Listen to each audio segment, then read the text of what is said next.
안녕하세요. 자식 농사 끝이 없는 60대 후반 여자입니다. 창원에서 30년 넘게 남편과 중국집을 운영하면서 살고 있어요.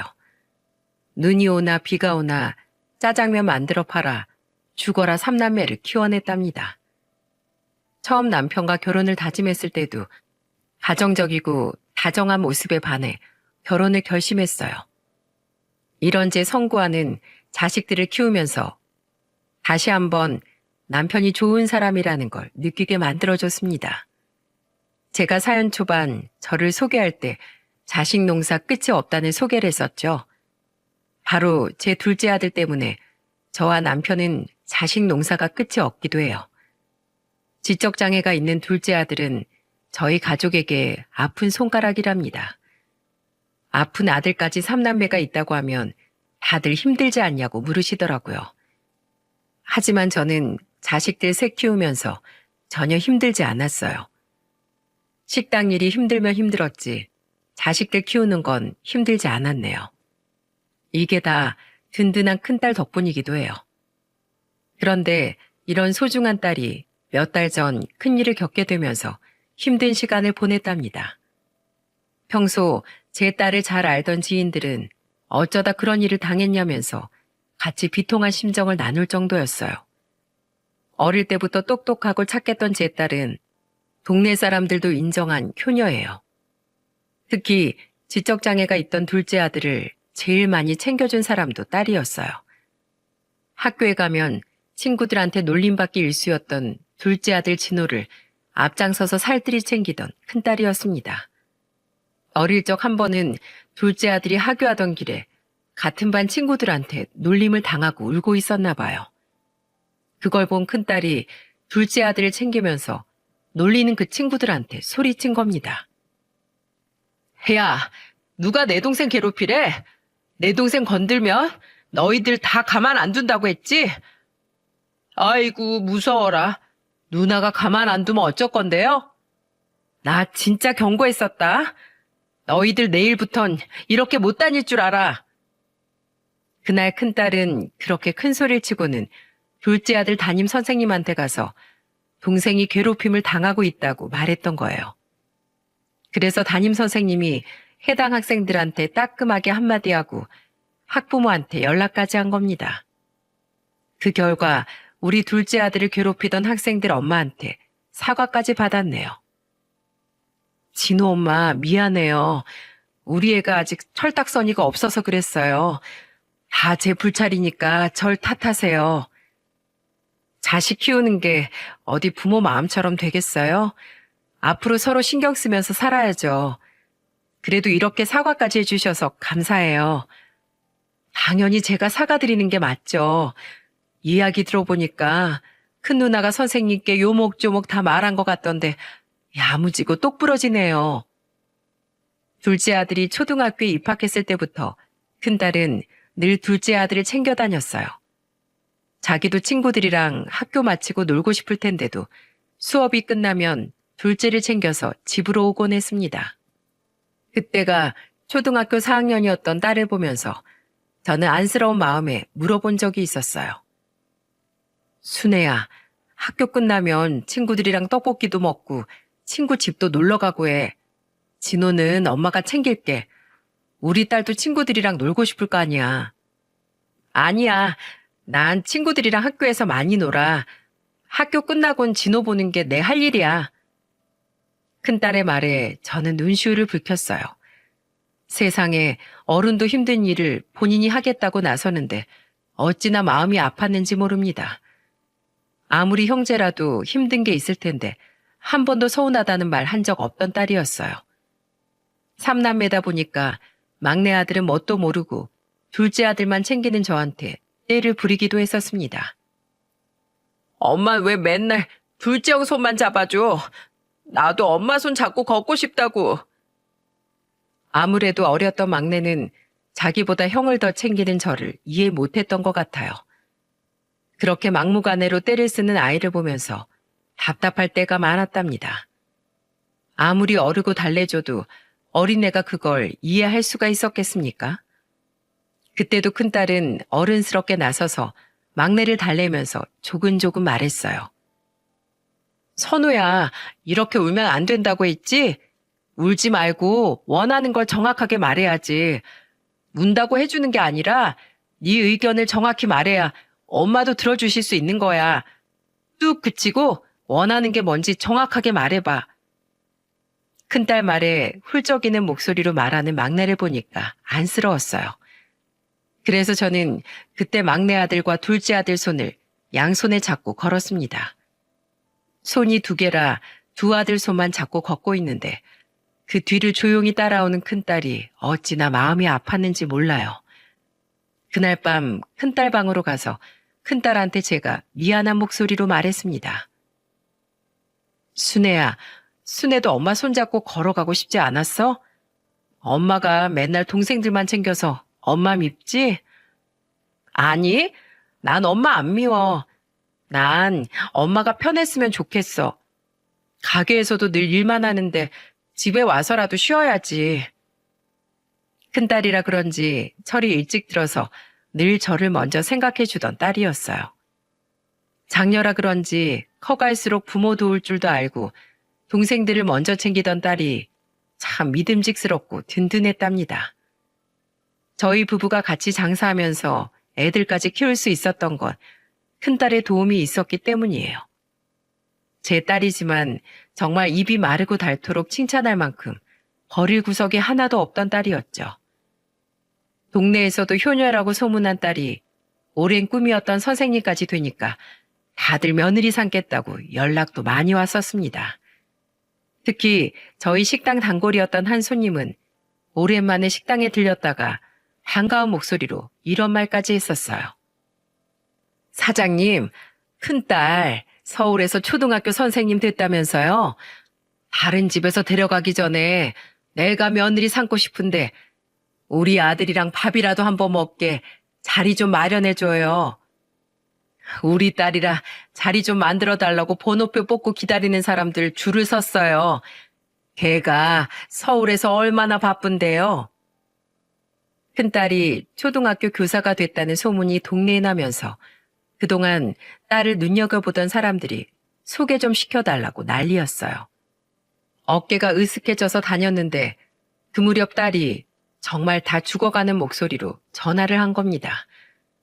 평소에도 힘이 없는 피곤한 목소리였는데 그날따라 정말 진이 다 빠진 목소리로 전화를 받았어요. 그래서 어디 아픈가 싶어 깜짝 놀란 목소리로 물었습니다. 순애야, 너 어디 아픈 거 아니야? 목소리가 왜 그래? 하여튼 우리 엄마 귀신이라니까? 그게 아니라 지난주에 같은 반 애들끼리 좀 다퉈서 내가 훈계를 좀 했는데 학생 엄마가 오늘 학교에 찾아와서 왜 자기 애한테만 뭐라고 하냐고 막 화를 내는 거야. 교무실에서 정말 난리도 아니었어. 뭐? 잘못해서 가르친 건데 화를 내? 애를 도대체 어떻게 키우길래 그런 걸로 학교까지 쫓아와? 아휴, 나도 너무 답답해. 그래서 오늘 교장실까지 갔었어. 학부모가 교무실에서 난리를 치니까 교장 선생님까지 나선 거야. 그래서 오늘 너무 난처하고 힘들었어. 다 죽어가는 목소리로 말하는 딸이 걱정스럽기만 했어요. 그래서 몇 번씩 고향으로 내려오라고 권유하게 되더군요. 그냥 제 생각에는 서울보다는 지방 애들이 그래도 조금이라도 더 순하지 않을까 싶어서 그랬던 거예요. 하지만 딸은 끝까지 자기가 첫 부임한 학교에서 소임을 다하겠다며 결심했어요. 안타깝기도 하고 걱정도 많았는데 본인이 끝까지 하겠다니까 그저 응원해줄 뿐이었습니다. 그러던 어느 날 딸의 SNS 프로필 사진이 너무 환하게 웃고 있는 사진이 올라와 있는 거예요. 그래서 서울에서 잘 적응하고 있구나 했는데 알고 보니까 연애를 하고 있던 겁니다. 마음 붙일 곳이 생겨서 그런지 딸은 초등학교 일이 힘들어도 잘 견뎌내는 것 같았어요. 그때 딸이 만나던 남자는 외국계 신차 영업사원이라고 들었어요. 처음엔 선생님인 딸에 비해 조금 떨어지는 거 아닌가 싶었는데 사람을 만나보니까 딸이 왜 만나는지 단번에 알겠더군요. 딸이 29살이 되던 해 결혼을 전제로 만나고 있다면서 만나던 남자친구를 데리고 왔었어요. 중국집에서 처음 만나게 된 사위 첫인상은 서글서글하니 인상도 좋았습니다. 집으로 온다더니 식당으로 와서 깜짝 놀라면서 딸한테 물었어요. 넌 집으로 온다더니 왜 식당으로 왔어? 아, 내가 창원에서 엄마랑 아빠가 하는 중국집이 제일 맛있다고 하니까 꼭 가고 싶다고 하길래 그냥 여기로 왔어. 집에서 먹나 여기서 먹나 똑같지. 우리 짜장면 하나씩 한 그릇씩만 줘. 그래, 그래. 거기 앉아 있어 봐.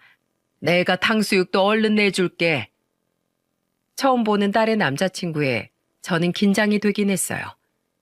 처음에 직업만 들었을 땐 사람이 가벼운 사람이면 어쩌나 했는데 선한 얼굴이 착해 보였습니다. 게다가 짜장면을 한 그릇씩 차려주고 방금 튀긴 탕수육까지 주니까 사위는 우렁찬 목소리로 말했어요. 어머님, 냄새가 너무 좋아서 지나가던 사람도 들어올 것 같은데요. 저 중식 진짜 좋아하거든요.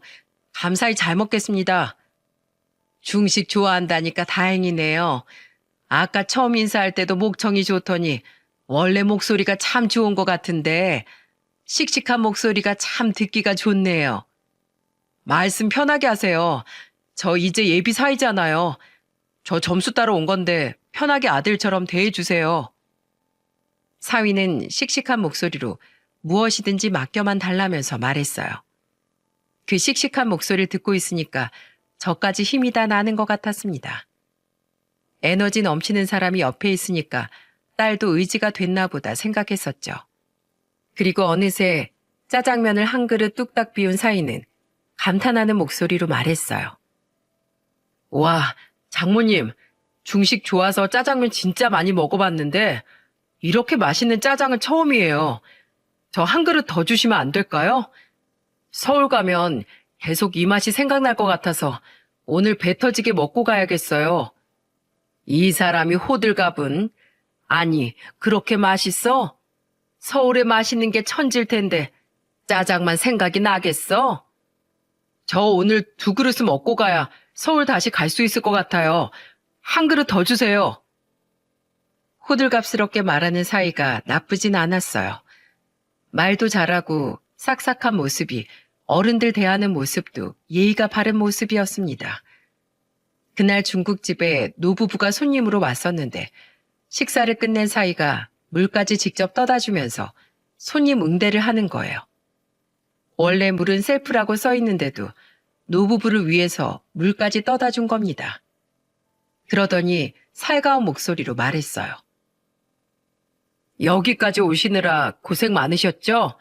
그래도 여기 짜장이 오신 걸음 아깝지 않을 만큼 맛으로 보장하는 곳이니까 믿고 드세요. 젊은 사람이 장사 좀 할 줄 아네 그려. 이렇게 추천하는 거 한번 줘봐요. 모든 메뉴가 다 맛있지만 그중에서도 제일 맛있는 간짜장으로 2그릇 주문 넣을게요. 싹싹하게 노부부를 응대하는 사위를 보니까 사람이 참 괜찮아 보였어요.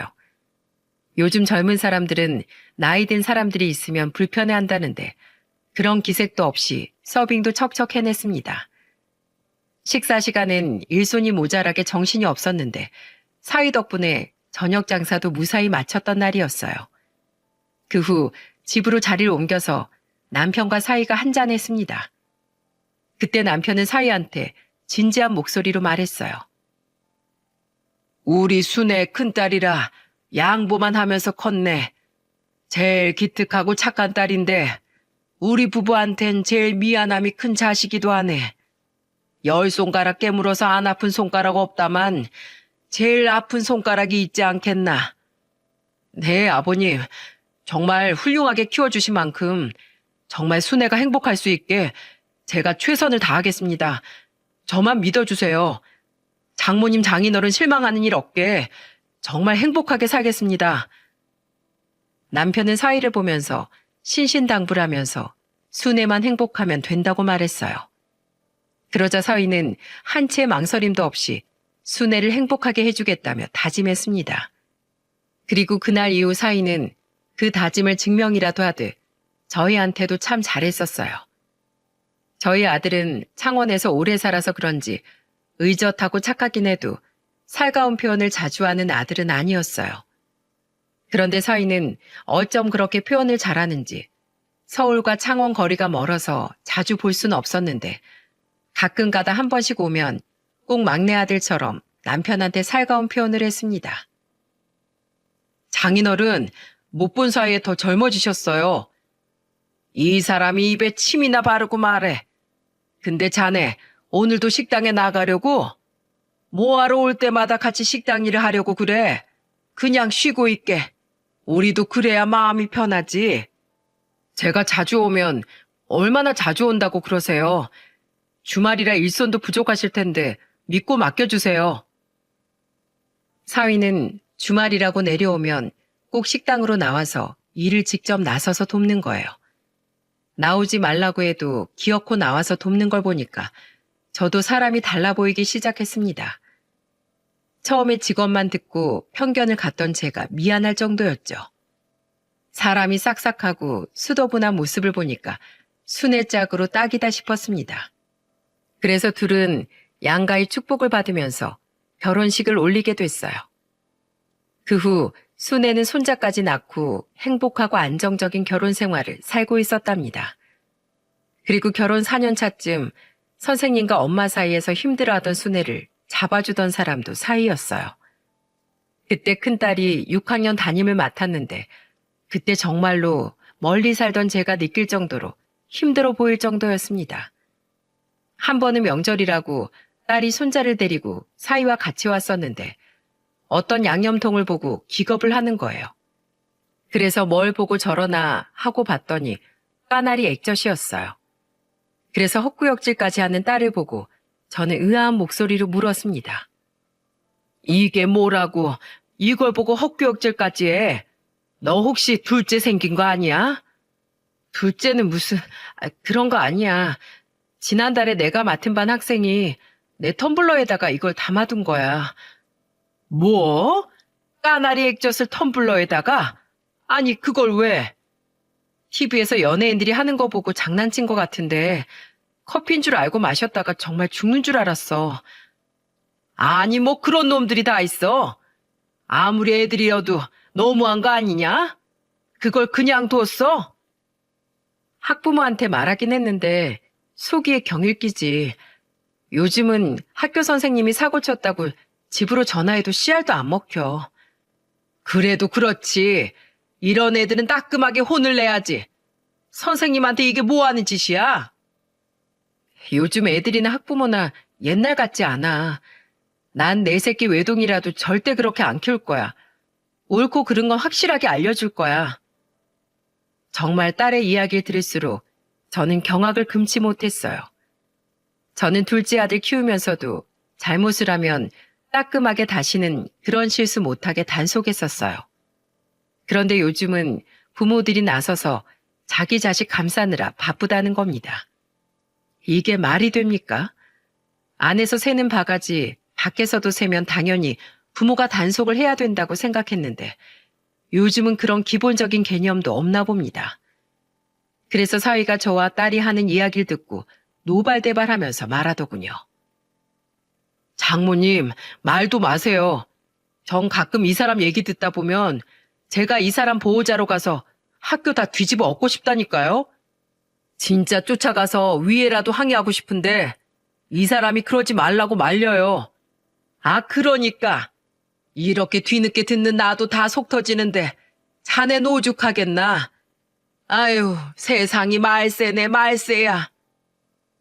사위마저도 옆에서 딸을 지켜보는 게 안타깝다고 할 정도였어요. 그러니 평소에 얼마나 딸이 힘들어했는지 감이 오십니까? 심지어 크면서도 저한테 힘들다는 말 한 번 해본 적 없던 딸이 한 번은 저한테 어리광을 부리듯 하소연한 적도 있었어요. 저녁 장사를 끝내고 한숨 돌리고 있는데 딸한테 전화가 온 겁니다. 전화를 받아보니까 역시나 힘이 쭉 빠진 목소리로 말하더군요. 엄마, 오늘은 나도 엄마가 보고 싶어서 전화했어. 아이고, 내 새끼 또 무슨 일이야. 뭐가 그렇게 힘들게 했어? 우리 엄마 하여튼 귀신이 따로 없다니까. 오늘 그냥 별거 아니었는데 엄마가 보고 싶더라. 수업 시간에 휴대폰 만진 애한테 수업 끝나고 하라고 했더니 나한테 막 화를 내는 거야. 뭐야? 맞는 소리 했는데 왜 선생님한테 화를 내? 나한테 막 선생님이 왜 참견이냐고 화도 냈어. 나 진짜 오늘처럼 애들이 힘들었던 날이 없는데 오늘 너무 힘들고 나도 엄마 보고 싶더라. 왜 또 그 집 엄마가 뭐라고 했어? 그렇지. 왜 내 새끼 몰아세우냐고 그런 소리 하지. 가만 보면 나만 그런 게 아니라 6학년 다른 반 선생님들도 학부모 민원 때문에 힘들어 죽으려고 해. 우리 딸 반쪽 되기 전에 때려쳐야 하는 거 아니야? 관두고 창원 오는 건 어때? 힘들다고 도망치면 그게 선생님이야? 해보는 대로 해볼게. 걱정 마세요, 엄마. 볼 때마다 얼굴이 반쪽이 되는 딸의 모습에 저도 속이 타들어갔어요. 게다가 하소연하는 이야기를 들어보면 늘 수업 고민이 아니라 학생과 학부모의 개념 없는 이야기들 뿐이었죠. 그러니 제가 딸 걱정을 안 할 수 있었겠습니까? 그래서 늘 걱정이 한가득이었는데 어느 날은 딸이 술을 마시고 전화했던 적이 있어요. 평소 술이라면 한두 잔이 주량이었던 딸이 만취할 정도로 마셨던 적이 있습니다. 그때는 저도 너무 화가 나 학교에 쫓아가고 싶은 심정이었어요. 그때 딸은 전화로 저한테 혀가 꼬여가며 말하더군요. 엄마, 나 정말 너무 힘들다. 엄마도 우리 삼남매 키울 때 선생님한테 그랬어? 둘째 진호가 학교에서 친구랑 싸우면 선생님한테 막 화냈어? 그게 무슨 소리야? 난 결코 선생님 탓 해본 적이 없어. 애들 싸움에 왜 선생님을 탓해? 애들이 다 싸우면서 크는 거지. 그렇지, 맞지. 애들은 싸우면서 크는 건데 왜 나한테 그럴까? 우리 반 학부모들은 맨날 내가 잘못했대. 내가 대체 뭘 얼마큼 잘못했다는 거야? 내가 교실에서만 상주하는 것도 아닌데 나보고 어쩌라는 거야? 순애야, 힘들면 그만둬. 엄마 부탁이야. 네 꿈 응원하는데 너 갈아가면선 하지 마. 나한텐 네가 제일 소중해. 엄마, 그래도 내 꿈이 교사였잖아. 좋아지겠지. 이렇게 힘든 애들도 있는데 다른 학생들은 정말 착해. 얼마나 순수한데. 내가 하나만 도와줘도 선생님 감사합니다 하면서 말 잘 듣는 애들도 있어. 그런 애들 때문에라도 난 포기 못하겠어. 좋은 학생들이 괜한 피해를 보는 거잖아. 창원에 있으니까 널 도울 수도 없고. 아유, 답답하다. 박서방은 잘해줘. 옆에서 남편이라도 잘해줘야 버티지. 일이 힘들면 집이라도 편해야 할 거 아니야. 걱정 마. 그 사람은 잘해줘. 성격 엄마도 알잖아. 다정하고 늘 내 편인 사람이야. 그때 딸의 목소리에 정말 학교고 뭐고 쫓아가서 다 엎어버리고 싶었네요. 선생님은 뭐 사람도 아닙니까?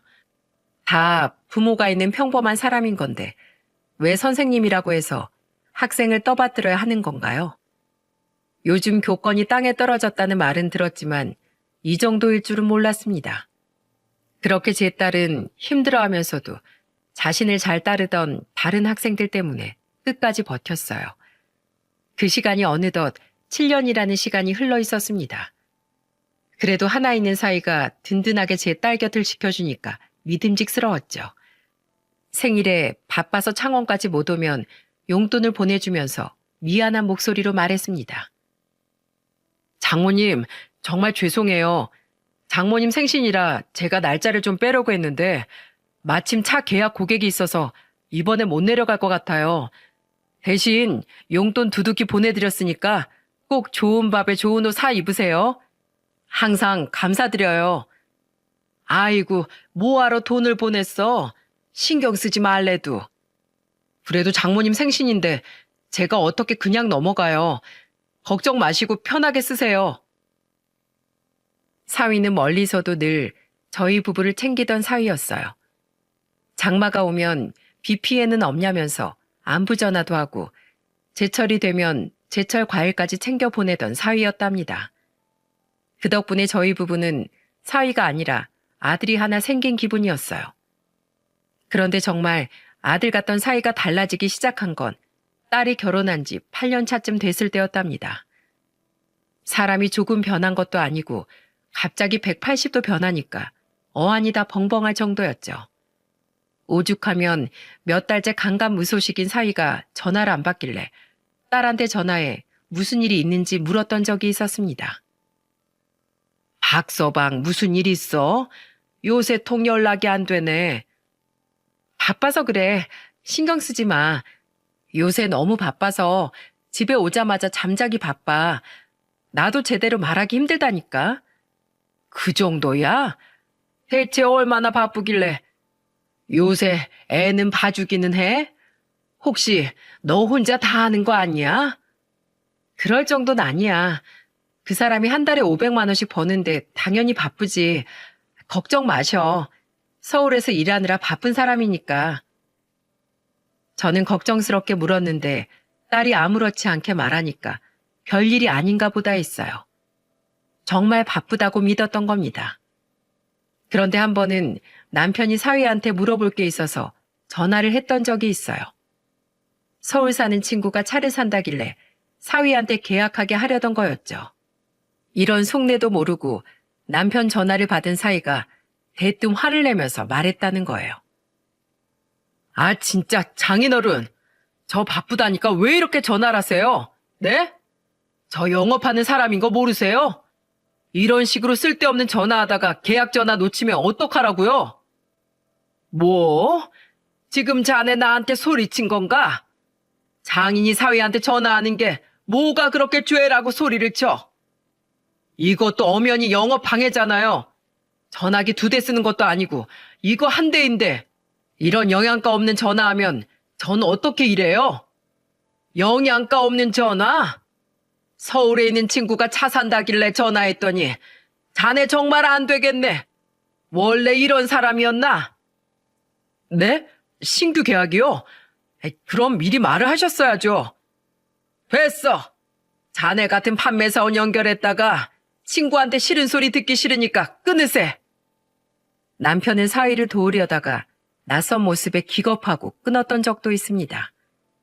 저는 그때 남편한테 이런 말을 듣고 정말 기겁했어요. 정말 상상도 못한 사위 모습에 기가 찰 노릇이었죠. 화가 나서 저는 사위한테 전화했더니 또 전화를 안 받더군요. 그래서 딸한테 전화해 요즘 사위 무슨 일이 있냐고 물었어요. 그러자 딸은 난감한 목소리로 말하는 겁니다. 엄마, 그게 아니라 요즘 그 사람이 여기저기 접대 다니느라 그래. 내가 대신 사과할게. 내가 사과받자고 전화한 줄 알아? 사람이 돈도 좋지만 기본이 되어 있어야지. 나도 요새 막 다그치고 있어. 그러니까 아빠한테 잘 좀 말해주세요. 엄마 정말 미안해. 학교 일로도 힘든 딸이 잔뜩 움츠러든 목소리로 미안하다고 하니까 더 할 말이 없더라고요. 괜히 딸한테 스트레스만 주는 것 같아 전화를 끊었습니다. 이 통화를 끝으로 한동안 딸 부부와 연락이 끊길 줄도 모르고 저는 이렇게 끊어버린 거예요. 그 후 몇 달 뒤 저를 미치고 팔딱 뛰게 하는 일이 벌어졌어요. 몇 달째 강간무소식인 딸이 걱정스러워 전화했더니 20통을 넘게 해도 안 받는 겁니다. 그래서 저는 불안감이 엄습해져서 사위한테까지 전화를 했어요. 그런데 두 사람이 나란히 20통, 30통이 넘는 전화를 받지도 않고 도무지 연락이 닿질 않는 거예요. 이러니 창원에 있던 저는 환장할 노릇 아니겠습니까? 그런데 그때 미치기 일보 직전이었던 저의 전화를 받은 사람은 8살 손자였어요. 그리고 손자는 청천벽력 같은 말을 저한테 들려줬습니다. 저는 드디어 연결된 전화에 손자 목소리가 들리길래 황급히 물었어요. 경민아, 헬미야. 네, 할머니. 엄마 지금 뭐해? 왜 전화를 안 받아? 오늘 휴일이라 학교도 안 갔을 거 아니야. 할머니, 엄마 병원에 있어요. 새벽에 입원했어요. 뭐야? 아니 그게 무슨 소리야? 엄마가 어디 아파? 네, 할머니, 엄마 아파요. 막 여기저기 아파요. 무서워요. 아빠는? 아빠 없어? 아빠 몰라요. 새벽에 왔었는데 전 못 봤어요. 엄마가 방에서 나오지 말라고 했어요. 근데 할머니, 저 엄마 왜 아픈지 다 알아요. 할머니, 엄마 왜 아픈 줄 아세요? 병원에 오시면 제가 다 말해줄게요. 대체 왜? 그럼 너 혼자 병원이란 말이야? 병민아, 일단 혜미한테 병원 이름 좀 알려줘. 손자의 울먹이는 목소리와 딸이 병원이라는 말에 저는 식은땀이 흘렀어요. 그래서 황급히 전화를 끊고 서울 가는 기차표를 구해 서울로 향했죠. 남편한테는 순애한테 무슨 일이 생긴 것 같다며 가게를 맡겨놓고 혼자 서울로 갔습니다. 가는 내내 등줄기와 이마에 땀이 비 오듯 흘렀어요. 그렇게 애간장이 타게 서울에 도착한 저는 충격적인 장면을 보게 됐습니다. 바로 온몸에 멍이 있고 얼굴에 상처까지 있는 딸의 모습이었어요. 게다가 머리도 뜯겼는지 머리도 엉망이었고요. 저는 너무 놀라서 힘겹게 눈을 뜨는 딸을 보면서 물었어요. 순애야, 아니, 이게 무슨 일이야? 너 꼴이 이게 뭐야? 엄마. 딸은 뭐가 그렇게 서러운지 저만 보고 울기 시작했습니다. 아무 말도 하지 않고 그저 울기만 하는 모습이 애처로웠어요. 그때 제 옆에 있던 손자가 제 바지를 잡으면서 우는 목소리로 말하는 겁니다. 할머니, 엄마가 말하지 말라고 했는데 꼭 말해야겠어요. 엄마, 아빠랑 이혼해야 살아요. 이러다 엄마가 죽을 것 같아요. 뭐야? 이혼? 왜 갑자기? 그동안 무슨 일이 있던 건데? 엄마가 요즘 아빠한테 매일 맞아요. 예전엔 큰 소리로 욕만 했는데 이젠 막 때려요. 제가 말리면 저한테도 막 화내고 욕해요. 너한테까지? 순애야, 이게 사실이냐? 그놈의 자식이 너 때린 거 맞냐고. 딸은 제가 화를 내면서 묻자 끝내 대답도 못하고 눈물만 흘렸어요. 저는 억장이 무너져 내리는 기분에 눈앞이 아득했습니다. 그리고 오열하는 손자 울음에 정신이 들어서 딸을 다그치면서 물었어요. 너 왜 엄마한테 말도 안 했어? 왜? 꼭 이렇게 알아야겠어? 내가 내 딸 이렇게 있는 것도 모르고 두 다리 뻗고 잠을 자고 있었다는 게 너무 한심스러워 이거사. 엄마가 창원에서 아빠랑 진호 돌보고 있는 거 뻔히 아는데 내가 어떻게 이런 말을 해. 엄마도 힘들잖아. 진호 챙기느라 힘든 거 뻔히 아는데 애가 맞고 산다고 어떻게 말해. 난 첫째니까 좋은 모습만 보여주고 싶었어. 나라도 걱정 심어주고 싶지 않았어. 그리고 그 사람 술만 안 마시면 멀쩡해. 술만 마시면 그러는 거야. 그래서 괜찮아질 줄 알았어. 치료받으면 될 줄 알았는데. 딸은 차마 말을 잇지 못했어요. 그렇게 잠시 숨을 고르더니 충격적인 사건을 들려줬어요. 딸이 병원까지 오게 된 건 지난 새벽의 사건이었다고 했어요. 평소 술만 마시면 손찌검을 하던 사이가 지난 새벽에는 생명의 위협을 느낄 만큼 심한 폭행을 휘둘렀다는 겁니다. 그래서 손자를 방에서 나오지 못하게 하고 혼자 버티다가 경찰한테 신고를 하는 바람에 일단락됐던 거예요. 그런데 딸이 경찰 신고 후에 이혼 통보를 하니까 사이놈이 지금 버티고 있다는 거였죠. 심지어 제가 오기 전에도 사이가 찾아와서 딸한테 울면서 빌었대요. 우리 아들 아빠 없는 자식으로 키울 거야? 넌 선생님이면서 네 자식 편부모 가정으로 크는 거 봐야 속이 시원하겠어? 나 예전처럼 다시 멋진 아빠 할게. 사위 노릇도 잘하고 정말 정신 차릴게. 나 정말 술만 끊으면 된다니까. 내 발로 가서 당당하게 치료받을게. 나한테 기회 좀 줘. 그놈의 기회 수백 번도 더 줬어. 나 이제 못 버텨. 나가라고 제발. 이것도 폭력인 거 몰라? 내가 지금 너 보기 싫다잖아. 이혼 안 하겠다고 해야 나갈 거야. 제발. 병실까지 찾아와 애걸복걸하던 사이는 결국 병원 보안 요원 손에 이끌려 나갔어요.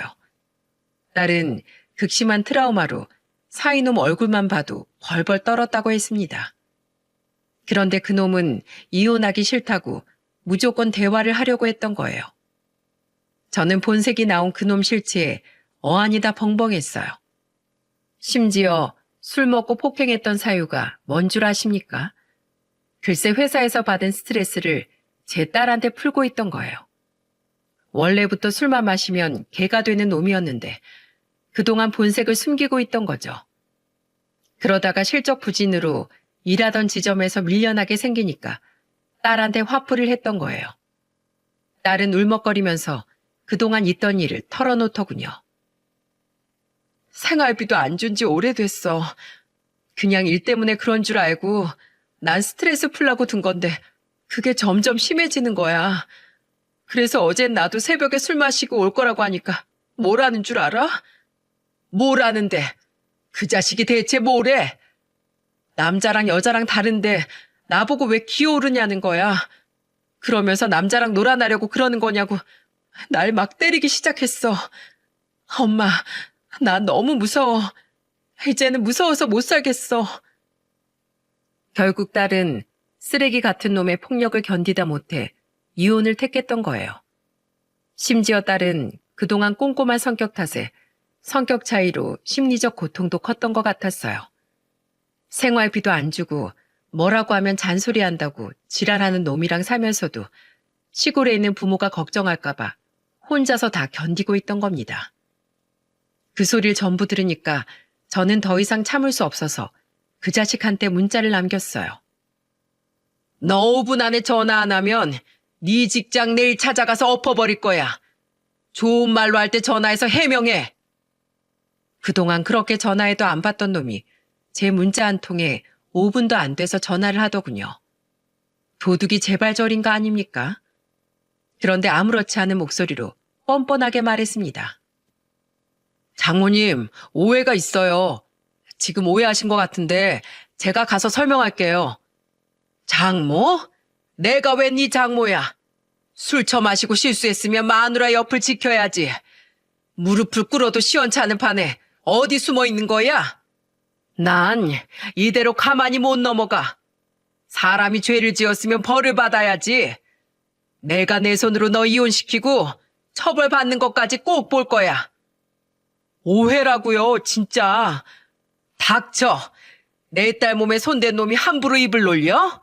할 말 있으면 경찰서 가서 해. 화가 나서 이렇게 말하고 전화를 끊어버렸네요. 그러자 1시간도 안 지나서 병실까지 달려왔더군요. 그러더니 제 바짓가랑이를 잡고 매달리면서 말했어요. 장모님, 저 치료받고 있어요.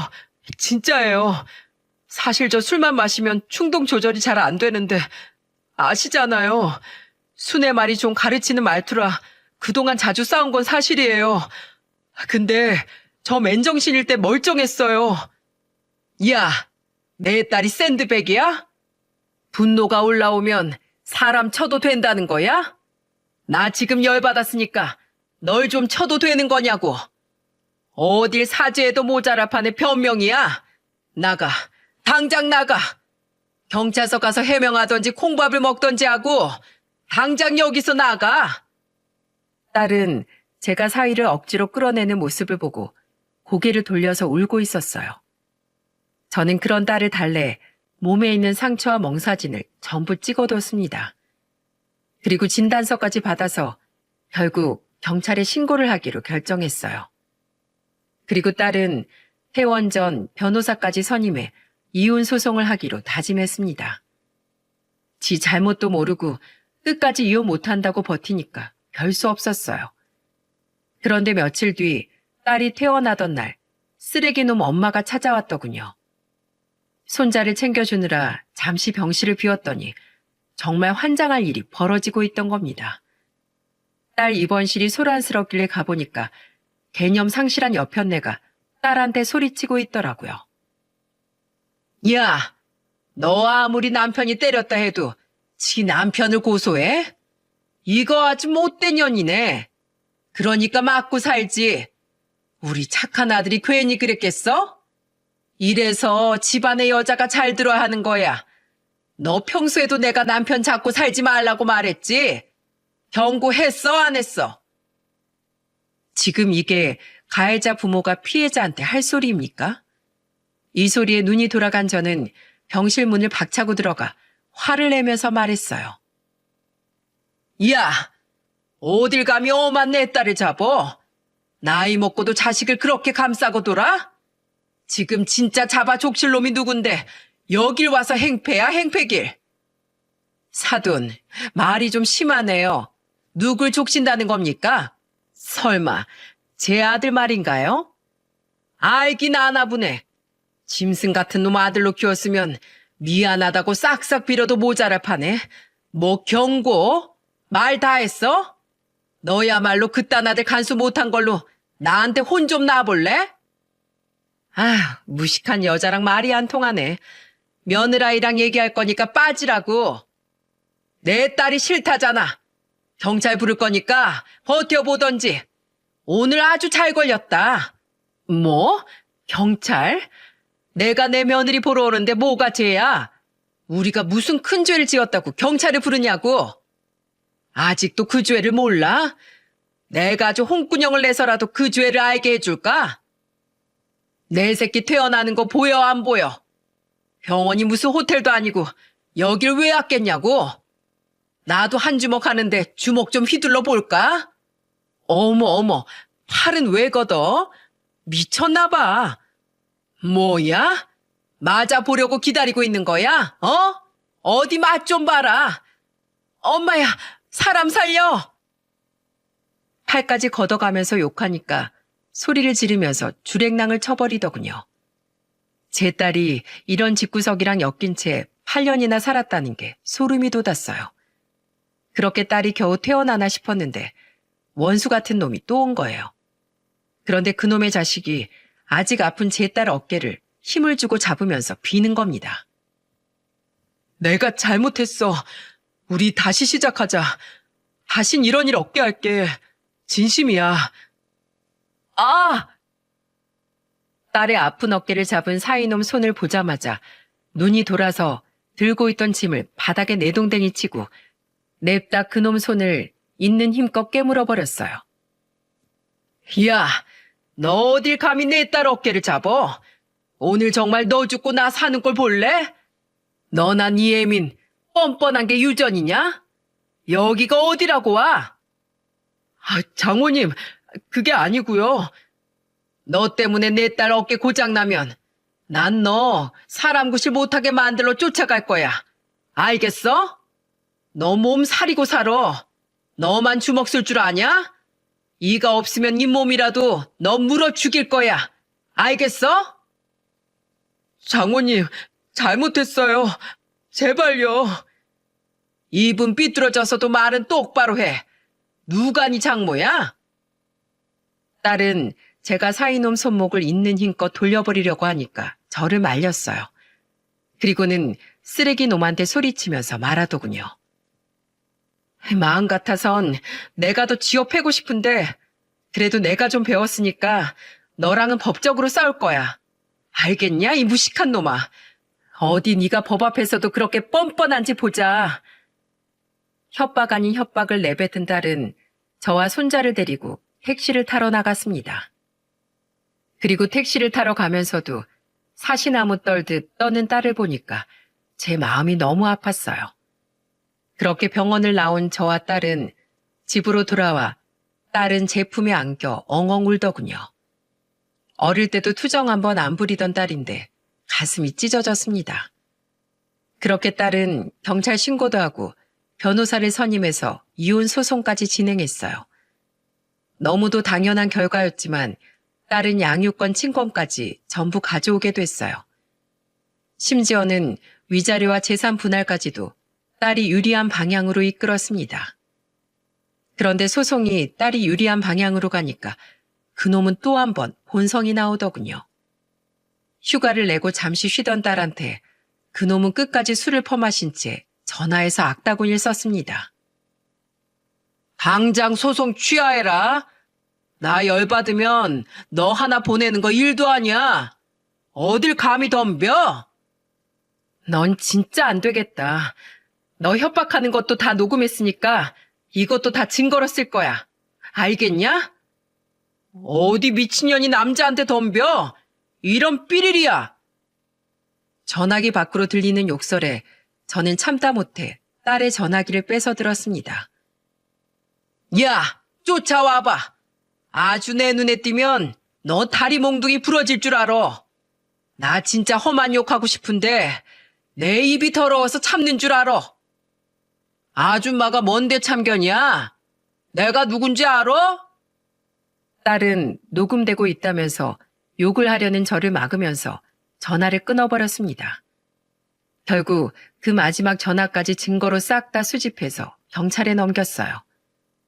그런데 처리 결과는 그놈이 초범에 동종 전과가 없다는 이유로 벌금형에 그쳤습니다. 같은 전과를 저지르면 그때는 깜빵에 갈 위기에 처한 상태였어요. 이걸로도 분이 풀리지 않은 저는 그 자식이 일하는 외제차 영업점으로 갔습니다. 그리고 손님인 줄 알고 응대하는 직원에게 말했어요. 여기서 일하는 사람 중에 박정철 씨라고 있죠?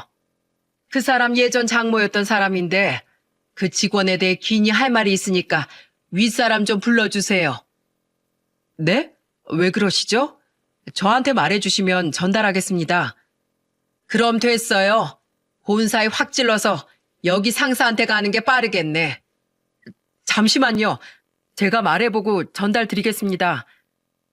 본사에 찌르겠다고 하니까 그제야 제일 윗사람을 불러주겠다면서 말하는 거예요. 그래서 저는 쓰레기 놈이 일하는 매장 상사한테 그동안 진행한 소송 자료와 경찰 신고 내역까지 보여줬습니다. 그리고 저는 단호한 목소리로 말했어요. 술만 먹으면 개가 되는 놈이 파는 차를 고객이 신뢰하고 살 수 있겠습니까? 여기 차 명성에 흠집을 내고도 남을 놈이에요. 이 직원이 서울 바닥에서 차 파는 게 맞다고 보세요? 서울 사람 미어 터지는 것 같아도 한국 바닥 좁습니다. 소문나면 여기 이미지 날아가는 거 한순간이에요. 우선 저희도 보여주신 자료로 검토하겠습니다. 제보 감사합니다. 저는 그놈이 다시는 나대지 못하게 일터에 가서 모든 사실을 밝혔어요. 솔직히 피해자인 제 딸이 서울을 떠날 이유는 없지 않겠습니까? 그래서 정말 서울 바닥 떠나야 할 놈이 누군지 최후의 싸움을 한 겁니다. 한동안 분하고 잠도 못 잤는데 이렇게라도 하고 나니까 분이 좀 풀렸어요. 그 후 그놈은 서울로 떠나 경기도 외곽에 있는 중고차 딜러로 일한다는 소식을 듣게 됐어요. 그래도 양심은 있는지 그날 이후 딸 앞에 나타나지도 않습니다. 양육비는 딸이 아무런 말을 안 하는 걸 보면 잘 보내고 있는 것 같고요. 물론 제 딸은 서울에서 아직 선생님으로 지내고 있습니다. 창원으로 오라고 했지만 학교를 지키고 싶다는 딸의 뜻을 존중해 주려고 합니다. 나중에라도 내려올 수 있게 저는 시골을 지키고 있어요. 역시 제 딸은 힘들어도 학교에서 아이들을 가르치는 게 가장 행복한가 봅니다. 힘든 일을 겪었는데 언제 그랬냐는 듯 웃으면서 학교 생활을 하고 있어요. 작년에 겪었던 일인데도 저도 문득 떠오르네요. 그래도 손자 한 번씩 내려오면 다시 밝아진 딸의 모습이 보기 좋습니다. 이런 사연을 보내게 된 건 여기 시청자 여러분들 대부분은 자식을 둔 부모일 텐데 우리 모두 좋은 부모가 됐으면 하는 마음에 보냈습니다. 무조건 자식 감싸는 게 좋은 부모는 아니지 않습니까? 옛날부터 밥상머리 교육이 중요하다는 말이 괜히 있는 말이 아니잖아요. 내 자식 눈에 넣어도 아프지 않을 만큼 아끼는 마음은 어느 부모나 똑같답니다. 그러니 선생님도 누군가의 자식이라는 걸 유념하시고 선생님 대우까진 바라지도 않으니까 사람 대우라도 해주셨으면 좋겠습니다. 아이들을 아끼는 선생님들이 끝까지 학교에 남을 수 있길 응원하겠습니다. 제 사연 읽어주셔서 감사드려요. 건강한 가정에서 행복하시길 바랄게요.